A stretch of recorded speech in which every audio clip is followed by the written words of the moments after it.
e a gente vai entender que esses efeitos poderão acontecer numa escala menor, porque está tudo controlado, né?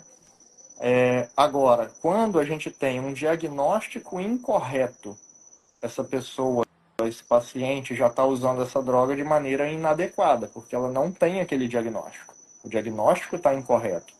E na automedicação, que é uma situação pior ainda, ela não tem diagnóstico nenhum, né?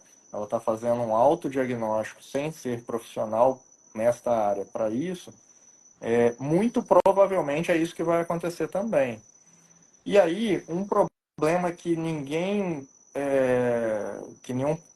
alguém que não seja profissional, muitas vezes não se preocupa, é a dependência que ambas as classes de medicação vão causar, tanto as anfetaminas quanto os benzodiazepínicos.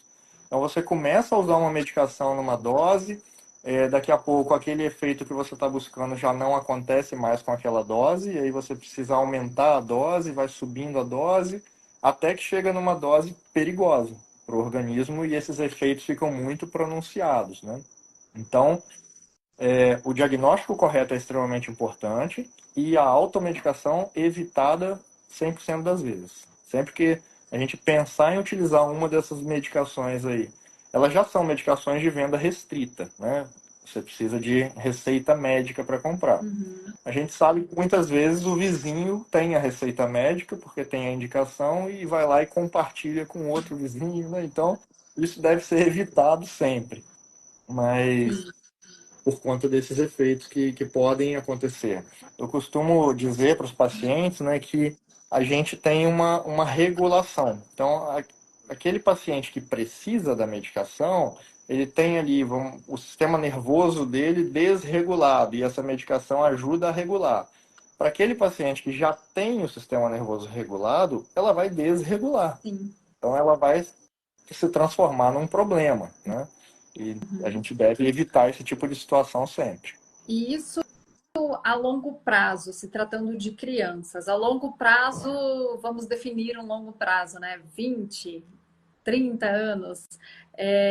Como fica esse organismo dessa criança? Ele pode talvez ficar mais propenso ao uso de outras drogas, ao uso de álcool quando ele atingir a vida adulta, ou uma coisa não tem relação com a outra?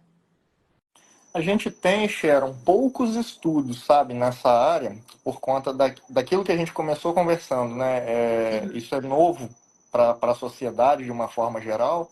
A gente não tinha na década de 80, década de 70, esse tipo de discussão, né? Da forma como a gente tem hoje. Então, poucos estudos vão conseguir trazer respostas definitivas para nós hoje, né? A gente não tem estudos de longo prazo, como a gente tem, por exemplo, o estudo de Framingham para hipertensão arterial. É um estudo que acompanhou as pessoas ao longo de 30, 40 anos para entender o que acontecia. Não é essa a situação que a gente tem hoje ainda.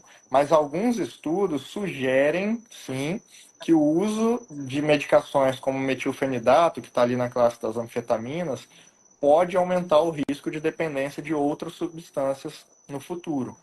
Então, isso tem que ligar para nós um alerta, né? E eu acho que é importante que fique bem claro para a audiência